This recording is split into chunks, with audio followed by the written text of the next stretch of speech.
Okay.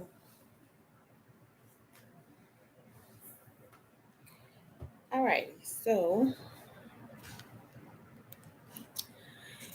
okay, this is your girl Shay. I'm coming at you live from my home. And I just want to have a discussion about narcissistic behavior and how to basically know when it's present and how to deal with it and rid yourself of it. Okay. Because I have definitely been, y'all got to bear with me because I just woke up from a nap. So I'm just getting myself together. I ain't got all my, yeah. So I have dealt with it and I've been on the, you know, outskirts of dealing with a narcissistic male. In the beginning, it was unbeknownst to me. Like I didn't know. I was unsure. I didn't know what it meant. I didn't know what it represented. I didn't know what he was about. I didn't know what his ulterior motive was. I was just kind of oblivious. But as time progressed, I was dealing with this person for probably about 3.5, going on 4 years. Um, let's see. So 3.5 going on 4 years, I was dealing with this person, but I knew them from my past. So they were somebody from my past. Definitely that was number one no go. So don't ever, of course, do that again. Um, Note to self: I can't speak for anybody else, but he was somebody from my past. We reconnected. The whole time he was like gaslighting me, but he was love bombing me too. And I say gaslighting and love bombing because I know that when we started back communicating over all the years, and let's just say we go back to '06, we dated till about '08. And I had got some crazy news from one of the females he was talking to. She up and called me out of the blue one day. I was at work and she was like, "Yeah, you seeing such and such?" And I was like, "Okay, who is this?" And she told me who she was. And she was just like, "Yeah, he been living with me. We go together. He been driving my car. Mind you, this is the car that he's been coming to see me in, right?" So I was like, "Okay, yeah, that's him. Oh, that's my car. He comes in and he stays over here. I thought he was staying in Dallas." And she was like, "No, he been over here. Um, I found your number in his phone or something. He slipped up and somehow she got my information or whatever." So I was like, "Oh, okay." So we talked on the phone for a few minutes. And I'm saying this because it permeates through the relationship that I had with him. Um, and so I was like, wow, okay. So immediately, it seems like almost I called him right after she called me. And I got on the phone. I was outside. I left. I didn't leave my job, but I was outside of my job. And I called him, and I was like, I just blow up at him. "You seen this?" And I'm hitting him with all the facts, and this woman, this person, and blah blah blah. And he was silent. Yeah, he was silent. He did not say a muttering word. And I was like, "Don't you got anything to say?" He was like, "Well, it is what it is. Okay." I said, "Okay, you right. Don't you ever fucking call me. Don't you ever I went on my little tangent, hung up on him. Never talked to him again, right? He called me, he tracked me for like 3 or 4 months after that. He used to pop up at my job. Mind you, I didn't know much about him. Um, I didn't. I didn't know much about him, but I knew enough. So I knew enough to know that I wasn't dealing with him anymore. And he would pop up at my job. One day I think he came to my job and he just sat in there, and I worked at a testing place in the college. And I was like, "Why are you here?" And he was like, "I just want to see you. I want to look at you and your aura and see," because some kind of way he was mesmerized with my growth. He was kind of in awe of me growing and being a better young woman and stuff. At the time, I was probably, I know we're like 8, 9 years apart. So I could have roughly been about 20, 22, 23. I don't remember. Around that time, I worked at the college. And he was already kind of established in his work field or whatever. Or trying to get there anyway. So he came there, and I still didn't know honestly what he did at the time. I just saw him. He came there maybe about 3 or 4 times, and I'm like, ugh, go away. I hate you. I'm still carrying the same like disgust for this individual, but he was still coming. He was still coming around. So I was like, ugh, like go away. And I maintained my life. I moved on. Um, I it was easy at the time for me to move on because I was young and I didn't have any children at the time. He and I did have sex. I can't honestly or literally say if it was great sex because I was still finding myself at the time. So I don't know, but we was having sex. This was before all of that shit happened. So I wasn't really attached to him, chemistry, energy wise.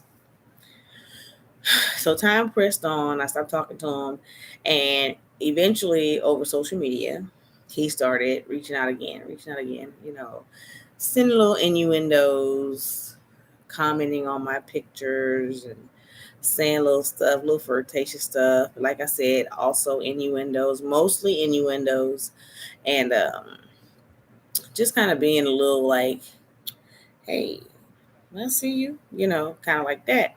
So I pretty much like was like, okay, we're inboxing, and he's like, "Oh, you ought to give me a chance. I've seen you grown so much as a woman. You've progressed in life. We from the same place. We both came from nothing, and blah blah blah." He just kept feeding me and feeding me and feeding me, right? But I got the long end of the spoon for about 2, 3 years. This is what we were over social media through the inbox. And he's still commenting on pictures, flirting, and da da da. So, and he would always make little comments like, "Oh, we would have a beautiful baby." And I was like, "Ah." I was like, "Yeah, our baby will be clear," because I'm like, of course, you can see my complexion. And he's not my complexion. He's a little darker, but he's not dark skinned, to say the least. So, anyways, we would joke about that, and then, whatever. So life flashes forward, and he inboxed me one day. No, I'm lying. We go out, me and my girls, because I used to always go out. My son was, I think, 3 or 4. He about 3 for sure. And my mom would always keep my son if I would go anywhere, which I rarely did. I worked a lot, and I really didn't go like too many places. Like I was really kind of inside because I was in Houston for like 6 years, and then I moved back down to my hometown. Found a house for me and my son. I had a 3 bedroom, 2 bath house, garage, backyard, all that shit. We had all that. And my girl called me one day and she was like, "Hey, let's go hang out." It was the summertime. She and I are both Virgos, so our birthdays are coming up. So this was roughly around July, August. Our birthdays are in September, but we just like, we gonna hang out, blah blah. So I know this had to be August, so it had to be August. So we go out. Mind you, I stay in Texas, so it's hot. Okay, I remember the exact outfit that I had on the night that I ran into this dude again. And we go to the club. Um, we go to the club. It's just a small little quaint club, nothing major, nothing big. And I'm in there. We having a good time. And he some kind of way saw me. I don't know exactly. I don't know exactly how he saw me, but he saw me, right? So I'm in there, and I didn't have hair like this. I had big curly, like wavy hair or whatever. Some shorts on, a tank top, like a cute little top, my little belly out, and some shoes, some little sandals or something. I was very summer dressed, and he stepped back. He looked at me, and he stepped back, and the first thing he said to me was, "I love you." And I'm like, oh, okay. I'm like this, but he's like, hey, yeah. I was like, hey, how you been? I gave him a hug, just very, you know, neutral, nothing major. I love you so much. I haven't seen you. I was like, yeah, I know you haven't. Like, it's good seeing you, whatever. So, and my friend was like, girl, he been trying to like talk to you like all night. And I was nudging you. And I was like, oh, okay, that's what she was nudging me about, because she kept nudging me. And I was like, oh, okay. And so eventually the night progressed. The club was over, and he ended up walking me to my car, and he was like, "Oh, I want to talk to you again." Blah blah blah. And I was like, "All right, cool, we can do that. No problem. I'll talk to you tomorrow or whatever." So I go to my car. I go home. I didn't stay far from the club. I stayed probably like 10 minutes away. I go home. He inboxed me. Oh, I'm so glad to see you. And I got receipts. Don't ever forget that. I'm so glad to see you. It was so good seeing you. I love you. I feel like I fell in love all over again. Blah blah blah. I was like, yeah, boy, whatever. Because I'm still remembering. Okay, that shit from '08. So I'm like, yeah, okay, whatever. That's cool. He was like, can you meet me tomorrow? And I was like, cool. He was like, I'm going back home because he stayed like 2.5 hours away. He was just down here visiting. Mind you, he's from here, from where I moved to, back to. And I'm like, all right, cool. So I go meet him. Well, let me back a little bit because I remember maybe like a year before then, because I had stayed in my house for like 3 years. So maybe right in between, almost going on to the second year, I don't know what happened, but he ended up coming to my house one day. He called me, and I was like, all right, you can come by. We not having sex. He was like, I'm good. We ain't got to do all that. And he came to my house barefoot. And I was like, why the fuck you ain't got no shoes on? Like, dude, what the fuck going on? And he got burned on his leg or his foot or some shit. I don't remember. He was like, oh, it's a long story. Don't worry about that. And he just walked in the house, right? And I was like, what the fuck? Okay. Okay. So we just kind of hung out for about 3 or 4 hours, and he went on his way. I was like, he is still weird as fuck, right? So that was that time. But then fast forward back to what I was saying. That was the next time I saw him when he came, and then I met him the next day. He was gonna be leaving to go back home, and I linked up with him. We I came to his sister's house in my hometown, and we talked. We talked for about probably like an hour or two in my car. He sat in my car, and that nigga ain't had no shoes on in. Okay, weird, but he just. But that was probably one of the things that I really liked about him. Not that he was always barefoot. Don't get me wrong. It wasn't about him being barefooted. It was just that he always had this brawny man kind of strength. Like he was just one of those, you know, country guys, a little rugged. And I think I liked that about him. So it didn't bother me. I know the motherfucker has some shoes somewhere, right? So I was like, cool, whatever. So we sit in the car, we talk. He put his shoes on, we talk. He was like, let's go to the store because I'm thirsty. Obviously, he was hungover from the night before because, mind you, that was the night we ran into each other. So I was like, all right. So we go to the store, we get Powerades come back, talk in the car. We talked in the car for hours. And I was like, well, I gotta go, go get my son. And he was like, all right, well, hope to see you again, blah, blah, blah. I was like, all right, cool, whatever. We depart ways. We continue to communicate throughout that time for a nice little time. Like we talked for a while through text messaging and mainly through inboxing on social media. Sorry.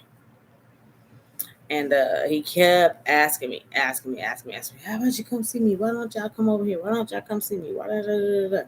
And I was like, I'm not coming to see you. I said, I got my son. He was like, bring him with you. Bring him with you. And I was like, no, I don't want to. I was leery because I didn't know, you know.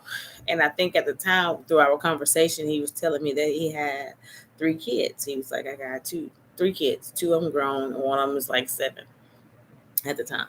And I was like, okay, well, that's cool. I only had one. I had my son. My son was probably like 3, I think, at the time. I don't know. I think he was about 3. And was he 3? He probably was 3 or 4. Because he could be 10. Yeah, so that happened, and it was like, all right. So he kept asking me. So around August, mind you, I was dealing with one guy, and me and him was kind of topsy-turvy. So, but I'm single, right? I'm not with the guy. I'm not in a relationship with the guy. There's no commitment there. There's none of that. We were just physically and, mentally connected when we wanted to be. So I was dealing with him, me and him off around March. Then I started dealing with my other little friend. And see, it's weird because I was talking to guys from my past. I never met like new men, new people. So I started dealing back with other guys I talked to. I know for like over 20 some years, 25, 26 years, since I was 16. And we started dealing with each other, and then we kicked it. We had fun. It was great. It really was. It was great. And yeah, so we kicked it. And we didn't really fall off on bad terms or anything like that. I think we had a conversation and it just kind of went left, and we just kind of fell off. So that was during the time when I was talking to this guy that he was asking me to come to his house and stuff. So I was like, all right, cool. I'll come. I've been knowing a nigga since 06. So I was like, no harm, no foul. I'll take that chance. So I go up there with my son, and we have a great time. I came to his apartment. It wasn't what I expected. I really didn't know what to expect, to be clear, because, I knew him, but I just never been to his abode. I never been to his place, like in his comfort zone, so to speak. So when I was there, I was like, okay. And like I said, he was a little rugged, a little country and stuff like that. So some of the things I kind of let pass. And my son was my son. And luckily there was a little kid next door. And they kind of lived weird, had pets and shit. I don't like pets and stuff like that. But my son hit it off real good with the kid next door. So it just kind of was okay. Like I wasn't like, oh my God, I cannot be here, because I'm not sedity women. Like I was like, okay, this is cool. I get it. Humble beginnings. We can grow. I got, goals. I got plans. I have things to do. I'm sure he does because we've talked. Right? Yeah, we've talked. So we kicking it. And it is what it is. So I'm like, all right, we good. That little weekend went great. He took a couple pictures, of us and stuff like that. We hit it off. After that, we started seeing each other more frequently. No solidification of relationship status, but we just started seeing each other frequently. Every weekend, he would come down, or I would come to him. He would come down, or I would come to him. It was every weekend. There was no skips. If there was a skip, it was a minor injunction or something like that. So nothing major. So we did that for a while. eventually I started, he would always ask me, why don't you just be my girlfriend? We could be, this, that, and the third. And I was like, nah. And I would always tell him no. I would think for like 3 or 4 months straight, he asked me to be his girlfriend. And I was like, no, because I was still kind of sort of harboring a little bit on the past. But I was just very reluctant because I was very comfortable in my, prior to, I was comfortable being single, basically. Got my son, he's of age, my mom was, you know, available, and if I wanted to do something, which I didn't go out a lot, but when I did, I always had my mom and, stuff like that, or his godparents that would keep him. So I was in a good space. And yeah, so I was like, nah, I'm good. So that bastard manipulated me into the relationship. I caught my first red flag in the beginning. Like I said, we went through a love bomb phase. He told me he had 3 kids, 2 grown, 1 7. I was like, cool. We in a year into the relationship, and he was just like, we went somewhere in Houston. I don't remember where we went, and all I remember is he was driving back. He was in my car. He was driving back. He was like, I got something to tell you. And I was like, what you got to tell me? And he was like, I know you're gonna get upset. I know how you're gonna feel. And I was like, what you gotta tell me? What the fuck, nigga? Like, you led, like, it's here. Like, cause before he said that, we were talking, and I was talking about our future. Like, oh, we're gonna get a house, and we're gonna have a 3 or 4 bedroom, and then we can let your daughter sleep here. Cause that was a 7-year-old. We can do this, we got this, and roaming. Now you got something to tell me. So I'm like, what the fudge do you have to tell me? So that's when he laid it on me, the 1-year-old at the time. And I was like, you got a 1-year-old? He was like, I know. It happened around New Year's. It was just a fling. We got drunk. She sucked my dick. We fucked. I'm being candid as fuck because that's what he told me. She sucked my dick. We fucked. And here go the baby. I was like, oh, okay. I was hurt. I cried. I did all of that shit on the way home. I was like, wow. So that's 4, right? Okay. How do I feel about that? I don't feel good about it. So, I just kind of let well enough alone for that day. I said some things, but I didn't say much. And I just kind of was like, okay, like, here we go, right? Stay tuned for part 2.